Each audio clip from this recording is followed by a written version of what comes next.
Hai dok, hidung saya berdarah alias mimisan.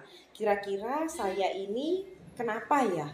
Dan gimana ya cara penanganan yang tepat?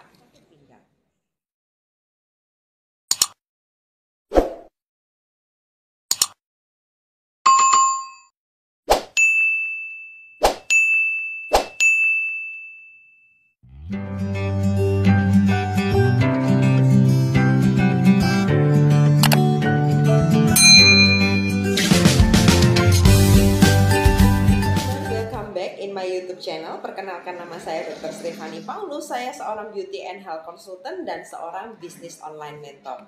Di video YouTube saya kali ini, teman-teman, saya akan membahas topik mengenai hidung berdarah atau mimisan. Nah, biasanya hidung berdarah ini, teman-teman, terjadi di salah satu bagian rongga hidung. Namun ada juga yang terjadi di keduanya. Nah, biasanya mimisan ini sering terjadi pada anak kecil dan resikonya itu 2 kali lipat daripada usia dewasa. Kenapa? Karena pembuluh darah pada anak-anak di rongga hidung itu jumlahnya jauh lebih banyak. Well, di sini teman-teman gimana sih tanda-tandanya? Tanda-tandanya adalah pasti ada perdarahan dari satu atau kedua dari lubang hidung.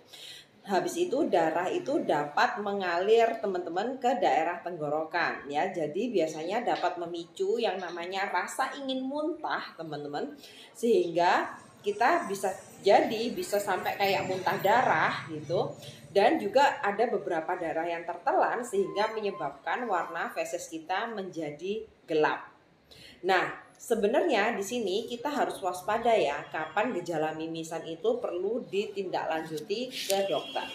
Yang pertama adalah apabila mimisan ini berlangsung lebih dari 20 menit. Artinya adalah kemungkinan kamu mengkonsumsi obat rutin yang mengandung pengencer darah.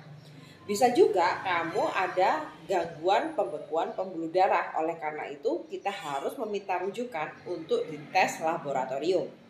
Yang kedua adalah karena Anda terlalu kehilangan banyak darah.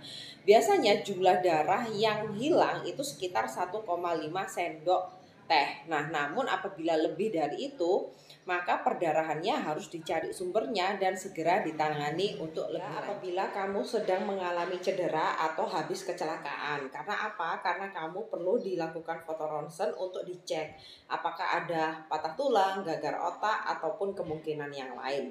Yang keempat, apabila perdarahan itu terjadi di daerah yang tidak bisa dijangkau ya. Artinya apa? Jadi pembuluh darah kita di hidung itu ada 2 bagian teman-teman, di bagian depan dan bagian belakang. Nah, sedangkan di bagian belakang ini tentunya perlu penanganan medis ya. Karena apa? Karena itu bisa langsung masuk ke daerah kita menelan ya, ke rongga pencernaan. Nah, oleh karena itu bisa menimbulkan refleks muntah dan bisa menyebabkan muntah darah dan sebagainya. Nah, oleh karena itu ya, itu teman-teman harus segera pergi ke rumah sakit. Nah, sebenarnya apa saja sih yang bisa dijadikan penyebab untuk mimisan ini? Ya, yang pertama adalah karena mengorek hidung terlalu dalam tentunya. Habis itu kalau misalnya kita punya penyakit batuk ya, biasanya kita paksa batuk terlalu keras ya, itu bisa menyebabkan pembuluh darah juga pecah ya. Baik batuk maupun meniup ya, jadi alias buang ingus biasanya. Habis itu karena udara di sekitar kita terlalu kering ya, makanya rongga hidung itu kurang lembab sehingga pembuluh darahnya itu kurang elastis, teman-teman. Setelah itu ada trauma atau cedera hidung lainnya ya, seperti tadi yang saya jabarkan, adanya kecelakaan atau apapun itu. Setelah itu ada penyakit yang namanya polip hidung, mempunyai tekanan darah tinggi juga, dan gangguan pembuluh darah seperti hemofilia dan von Willebrand penyakit ya. Nah, atau teman-teman juga sedang mengkonsumsi obat tertentu warfarin yang bisa mengencerkan darah. Nah, di sini apa saja faktor resiko yang bisa meningkatkan terjadinya mimisan ya? Yang pertama adalah kondisi cuaca yang kering. Jadi di musim-musim tertentu misalnya adalah musim dingin dan musim panas. Jadi kelembapan udaranya itu berbeda, teman-teman, sehingga menyebabkan rongga hidung menjadi lebih kering dan pembuluh darahnya jadi lebih rentan pecah. Setelah itu yang kedua adalah nasal septum ya. Jadi penyekat antara rongga hidung yang satu dan yang lainnya itu mengalami kelainan ya. Jadi yang karena tidak simetris, artinya Ada yang tekanannya itu jauh lebih besar, ada yang tekanannya jauh lebih kecil ya. Oleh karena itu bisa memunculkan suatu perdarahan.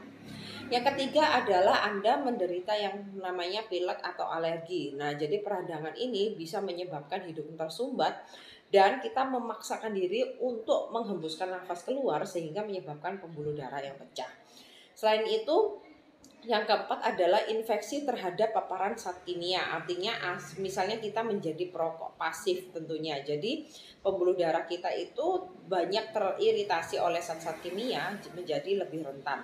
Yang kelima adalah menderita penyakit tertentu ya, seperti hipertensi, gagal ginjal, trombositopeni atau hemofilia. Setelah itu adalah ketergantungan terhadap yang namanya alkohol, sehingga membuat permukaan pembuluh darah kita itu menjadi melebar sehingga rentan dan mudah pecah. Yang ketujuh adalah obat-obatan yang mengandung proses untuk mencairkan darah ya, mengencerkan darah. Jadi contohnya adalah NSAID ataupun aspirin berupa ibuprofen. Karena itu ada juga beberapa suplemen yang mengandung zat-zat kimia yang bisa membuat pembuluh darah kita melebar. Nah, gimana sih cara pengobatan yang tepat ya?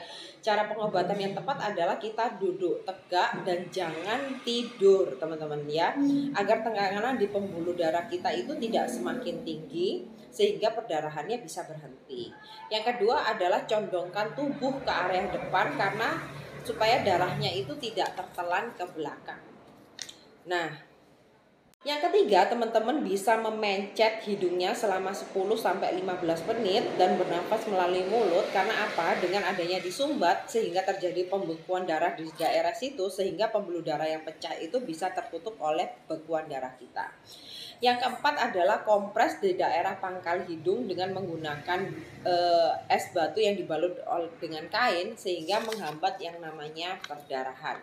Gimana sih caranya pencegahan agar resiko mimisan itu dapat kita hindari ya? Yang pertama adalah jangan mengorek hidung terlalu dalam dan juga jangan terlalu sering. Yang kedua adalah jangan buang ingus terlalu kencang. Yang ketiga, berhentilah merokok dan berhentilah minum minuman alkohol.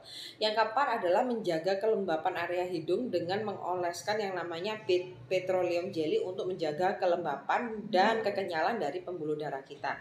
Selain itu yang kelima adalah rutin periksa ke dokter apabila sedang mengkonsumsi obat untuk mengencerkan darah, atau misalnya teman-teman juga sering alergi yang kambuh seperti alergi dingin. Sekian dulu video edukasi dari saya, teman-teman. Semoga video YouTube ini bermanfaat. Jangan lupa untuk subscribe, like, dan komen video YouTube saya. Dan apabila teman-teman mau ngobrol dan konsul lebih lanjut, jangan sungkan untuk ke Instagram dan ke WhatsApp saya untuk ngobrol lebih lanjut. Dan sampai jumpa di video YouTube saya selanjutnya. Bye-bye.